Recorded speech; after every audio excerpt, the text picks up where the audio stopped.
Bonjour, bon week-end, bienvenue en Normandie pour votre émission Dimanche en politique. Notre région est-elle devenue un nouvel Eldorado pour les touristes en quête de fraîcheur et de grands espaces? Les réservations dans les hôtels, les campings, les gîtes sont en augmentation de 20% pour la saison estivale qui débute. La Normandie va-t-elle battre des records de fréquentation cet été après un été 2022 qui avait déjà été exceptionnel? On en parle dans un instant avec nos invités, mais d'abord, pourquoi les touristes choisissent-ils la Normandie pour leurs vacances? Je vous propose d'écouter ces quelques réactions recueillies cette semaine à Ouistreham. On a de plus en plus de touristes. On a encore de la chance de pouvoir passer un bon moment au calme, sans être les uns sur les autres, écrasés. Puis ouais, la région elle a une histoire assez forte aussi, donc c'est ça qui attire aussi les touristes. Que ce soit au niveau que sur les plages ou plus dans les terres, il y a toujours quelque chose à faire ici. Ah, par contre, c'est un peu plus frais. ça, je vous l'accorde.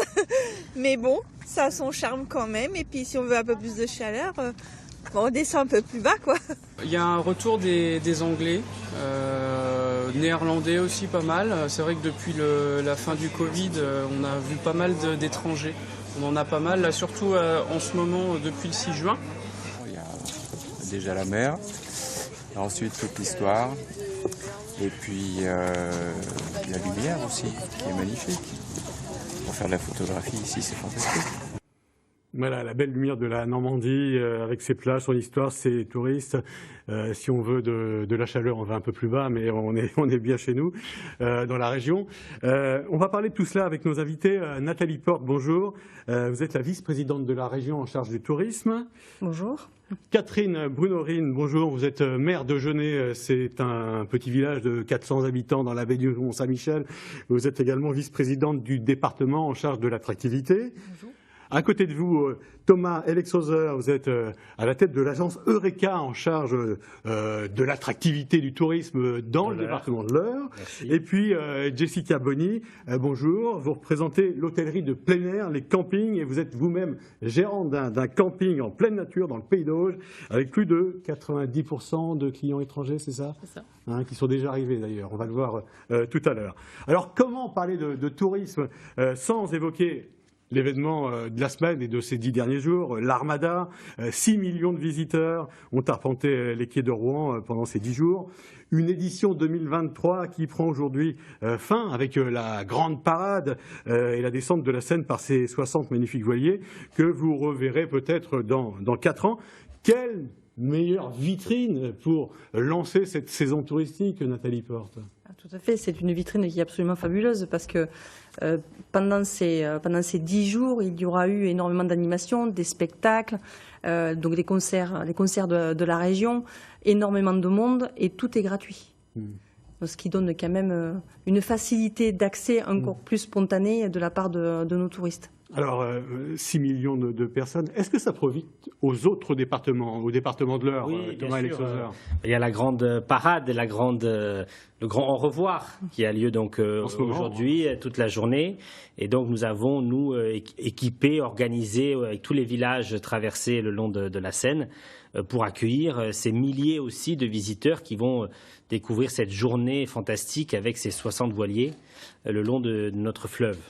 Voilà. Catherine Brunorine, il y a un voilier, j'imagine, que vous surveillez de près, hein, à savoir s'il sera de retour cette semaine dans la région, à Granville notamment. C'est le Marité qui fêtera ses 100 ans à la fin de la semaine. Oui, tout à fait. Donc on a accompagné le Marité en remontant les boucles de la Seine pour qu'il participe justement à l'Armada.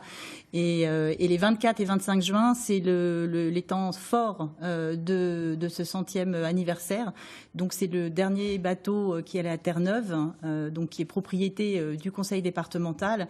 Et donc là, c'est une grande fête, un grand week-end organisé autour du Marité, avec aussi des parades, puisque le premier matin, le samedi, ce seront les bateaux qui vont venir de Chauzet, qui vont arriver au port de Granville.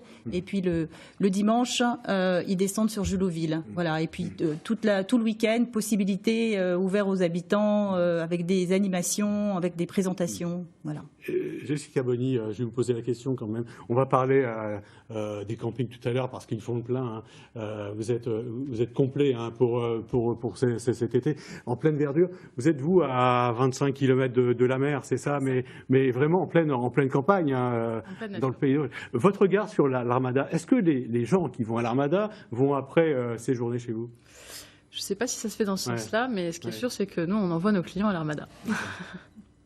Alors l'Armada, c'est 6 millions de visiteurs. Le Mont-Saint-Michel, c'est 3 millions de visiteurs à l'année. 6 millions en 10 jours, 3 millions sur un an. Le Mont-Saint-Michel, ça reste le 3e site le plus fréquenté du pays. Le 19 mai dernier, lors du week-end de l'Ascension, je ne sais pas si on va voir les chiffres, mais ce sont 33 000 personnes qui se sont rendues au Mont. Certains ont dû faire demi-tour. Catherine Brunorine, comment demain on peut éviter ça? Parce que ça fait pas mal de mécontents, hein, y compris les commerçants qui disent « mais les gens ne s'arrêtent pas, ils visitent la merveille sans s'arrêter dans nos commerces ». Bien sûr, il y a plusieurs niveaux hein, d'anticipation, parce que là, c'est en réaction le jour J à la surfréquentation, d'où la problématique. Alors, on réfléchit aussi avec l'établissement public national du Mont-Saint-Michel, hein, qui s'est emparé aussi de cette question, les offices de tourisme, avec aussi le préfet et le sous-préfet. Voilà, mais on peut anticiper de plusieurs manières, on peut prévenir, il y a eu une expérimentation avec le CRT, avec Waze, qui prévenait en direct en disant voilà, privilégier plutôt le matin, privilégier plutôt la soirée où il y a moins de monde. Et puis c'est toute la politique aussi du département et de l'agence d'attractivité Attitude Manche à anticiper, à diriger les flux vers l'arrière-pays et puis en dehors du littoral et en dehors de la saison des pics de fréquentation. Nathalie Porte, le Mont-Saint-Michel, c'est la vitrine de la Normandie d'Ontac. Mais comment on fait découvrir le reste de la région? Il n'y a pas que le Mont-Saint-Michel. Hein, à ces touristes qui vont au Mont pour qu'ils aillent dans l'Eure, c'est quoi les passerelles? La passerelle, déjà, vous l'avez avec le site, le CRT, c'est Normandie Tourisme, hein, qui est le site dédié de la région, et qui vous invite, qui vous propose des expériences, et notamment qui vous invite par d'autres biais d'aller visiter d'autres sites dans la région. Vous avez le Normandie sans ma voiture, je ne sais pas si vous en avez déjà entendu parler. Voilà, vous donne des exemples de lieux à aller visiter, et vous arrivez en Normandie sans votre voiture, vous pouvez louer un vélo, une trottinette, éventuellement un véhicule électrique. Alors, on va revenir sur la surfréquentation, parce que ça, c'est un souci hein, qu'il faut gérer, notamment sur des sites préservés, protégés. Comment faire cohabiter les populations locales également avec les touristes, hein, c'est une vraie question. Exemple à Étretat, commune de 1200 habitants que tout le monde connaît, qui voit déferler à certains jours plus de 10 000 touristes. Ça pose des questions d'environnement, mais aussi de circulation. Vous voyez ce sujet d'Eléa Nguyen et Anthony Capra. Derrière ces célèbres falaises, un front de mer noir de monde, des kilomètres de voitures stationnées, des nuisances qui agacent de plus en plus les riverains. Étretat, c'est un peu comme la rose, il y a des épines, il faut faire avec, voilà. C'est pas Disneyland ici, les gens ils habitent, ils rentrent, ils sortent, et c'est très compliqué. Il y a beaucoup de gens, beaucoup d'amis que je ne vois plus et qui partent effectivement vivre ailleurs. Ces 20 dernières années, près de 400 Étretatais ont quitté la station balnéaire. Un tourisme de masse auquel le maire fait la guerre. Alors pour réguler la surfréquentation, celui-ci a quelques idées. Des ronds-points à chaque entrée d'Étretat, c'est-à-dire à partir de ce moment-là, vous avez des panneaux qui indiquent que Étretat saturé pendant 2 heures. Voilà. Donc les gens ils vont visiter ailleurs, ils reviennent un petit peu plus tard quand le village est moins saturé. Mais pour les principaux concernés, tout le monde a sa part de responsabilité. On entend beaucoup les gens se plaindre des touristes, alors qu'eux-mêmes ont une maison de vacances, c'est sûr, mais c'est une maison de vacances et habitent ailleurs le reste du temps. Ça fait vivre les commerces, les restaurants, la preuve, on sort d'un commerce, donc il faut savoir trouver le juste milieu entre tourisme et vie locale. Car chaque année, c'est avec 1 million de touristes que les 1200 habitants doivent cohabiter. Voilà, 1 million de touristes sur un espace de 4 km, hein, c'est énorme. Comment on fait justement pour faire cohabiter tout le monde? Et est-ce qu'il faut mettre des quotas de touristes? Thomas Alexoser. On a tous dans nos territoires des lieux emblématiques. Il y a le Mont-Saint-Michel, chez nous, c'est Giverny, avec plus de 600 000 visiteurs, à la fois au musée des impressionnistes et au Jardin Monet. Je pense qu'il faut vivre avec. là où il y a pour moi une limite, c'est que si on dénature le site, si cela pose des problèmes de protection de la nature, protection de l'environnement, et si on abîme la pierre. Mais c'est aussi, je pense, aux touristes de réguler aussi leur visite. Rien de plus beau que le Mont-Saint-Michel le soir à 20h quand le soleil commence à disparaître et que la lumière s'atténue sur les bords d'eau. Donc je pense que c'est un bon équilibre et je ne me vois pas me plaindre aujourd'hui de voir autant de visiteurs aimer notre territoire, le découvrir. En tout cas, bon, nous dans l'Eure, on a l'avantage d'avoir un département très vaste avec 600 communes dans lequel j'invite tous les visiteurs à venir se perdre.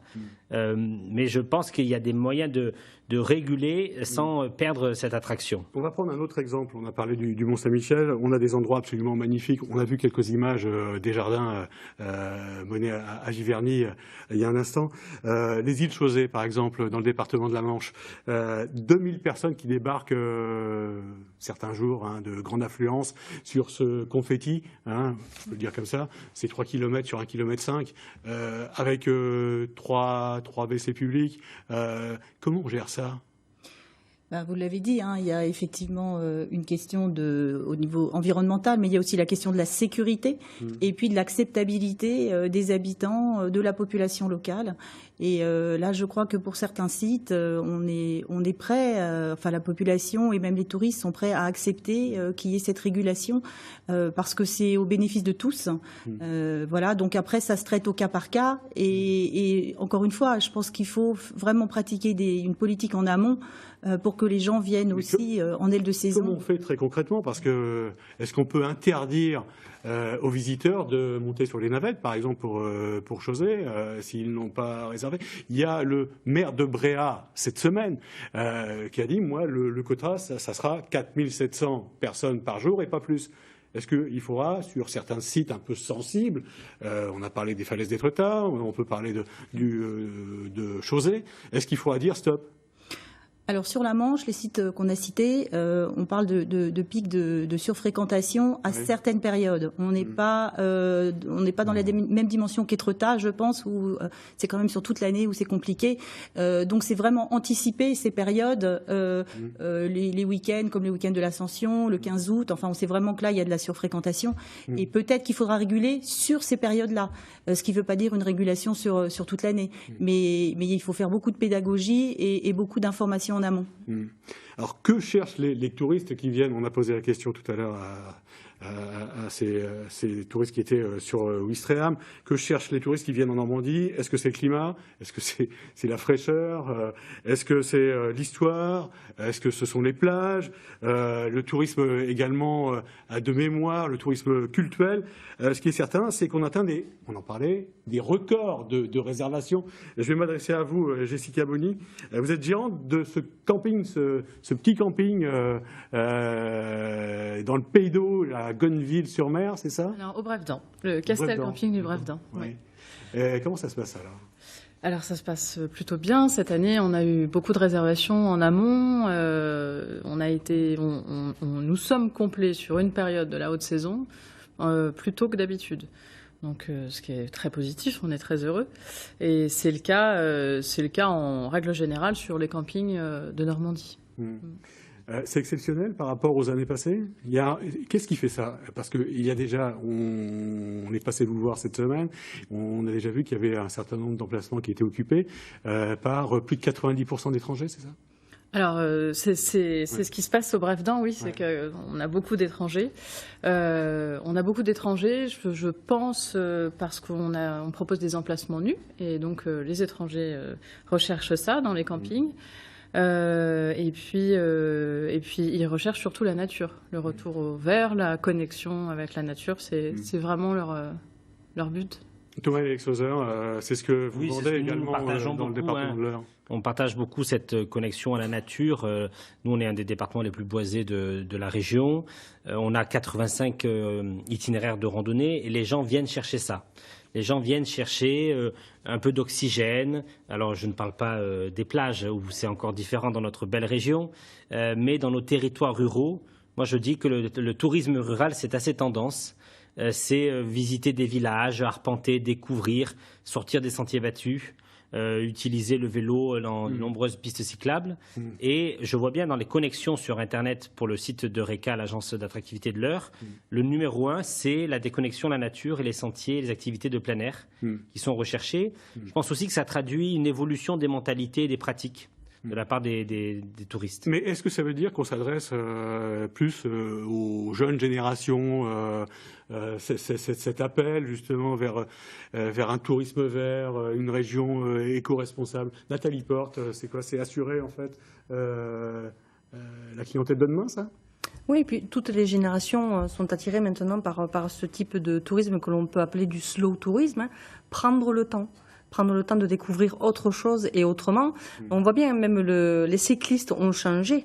On n'a plus le cycliste super sportif qui venait juste dans un objectif, je dirais, presque de compétition.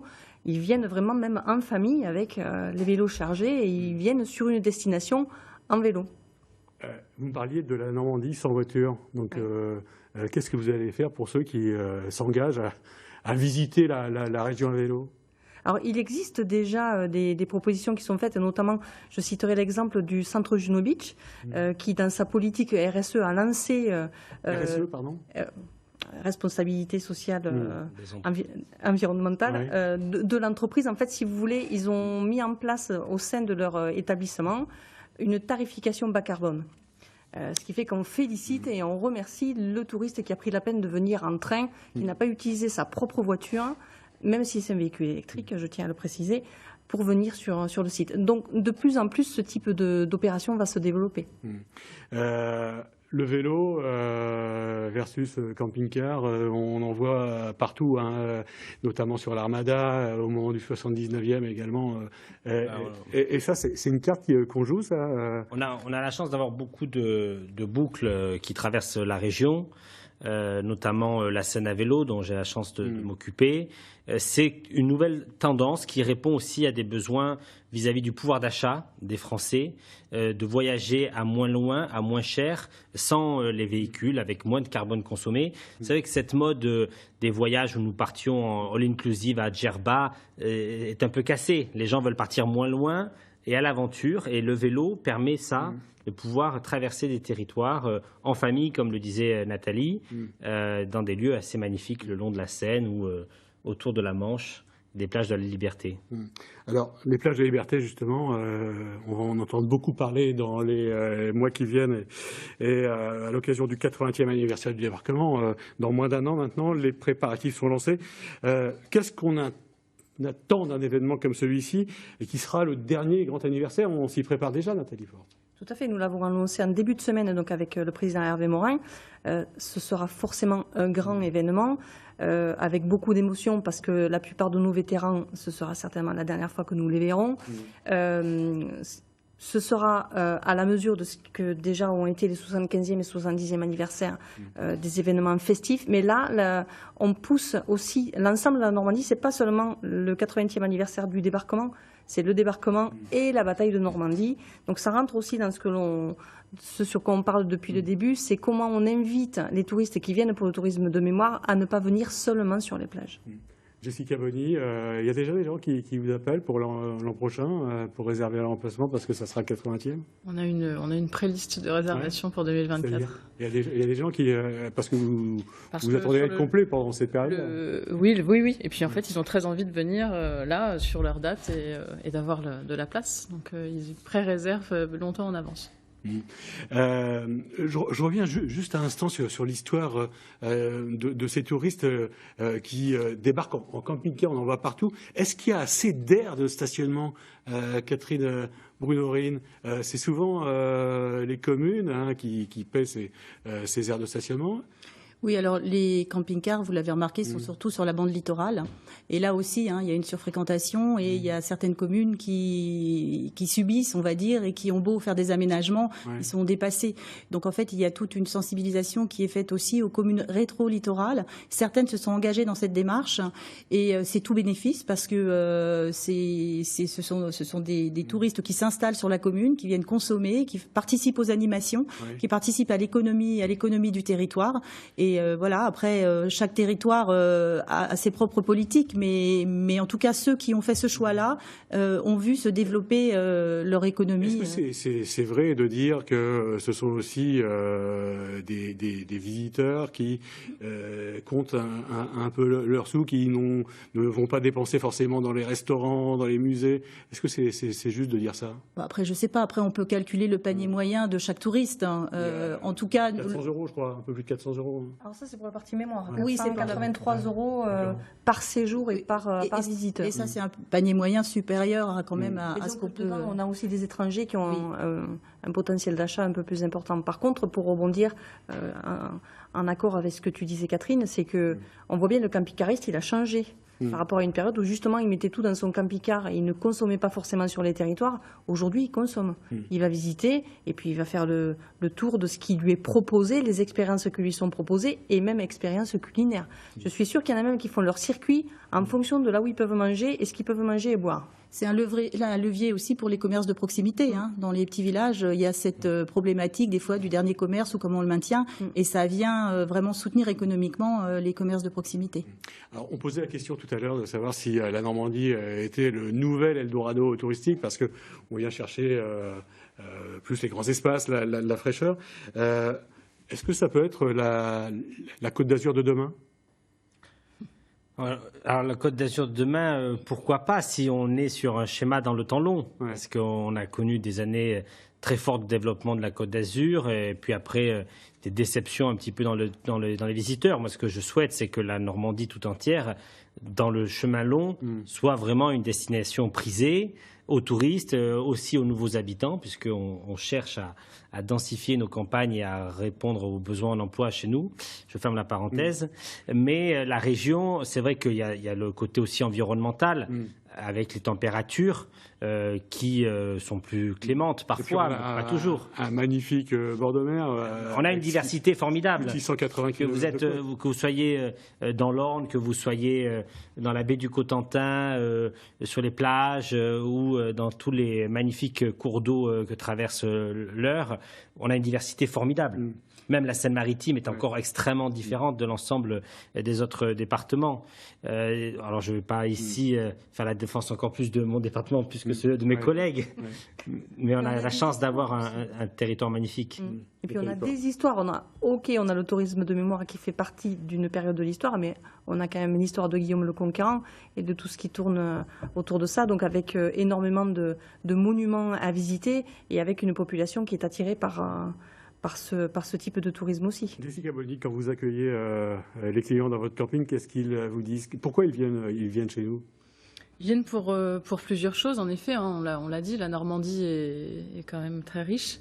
Moi, j'ai quand même envie de dire que la Côte d'Azur, ça me parle pas du tout. Par contre, un futur, en effet, avec du slow tourisme développé, avec du tourisme durable, de la gradation du territoire pour l'acceptabilité des touristes par les habitants, ça me parle et je suis sûre que la Normandie, la région fera tout pour développer ce côté-là. Est-ce qu'on est en concurrence? Je pose la question parce qu'on prend souvent comme exemple nos voisins bretons qui ont énormément développé le tourisme sur le bord de mer. Est-ce qu'on est en concurrence justement avec les autres départements, Catherine ou Norine? Alors, je voulais compléter la question précédente, mais ça va ensemble. Je pense qu'il y a deux facteurs déclenchants sur cette venue des touristes. C'est l'après-Covid, où on vient chercher autre chose, moins loin, moins longtemps et peut-être plus souvent. On a des envies, besoin de sortir de chez soi avec toutes les, tout l'intérêt que ça peut avoir sur la randonnée, sur le vélo, tout ce dont on a parlé.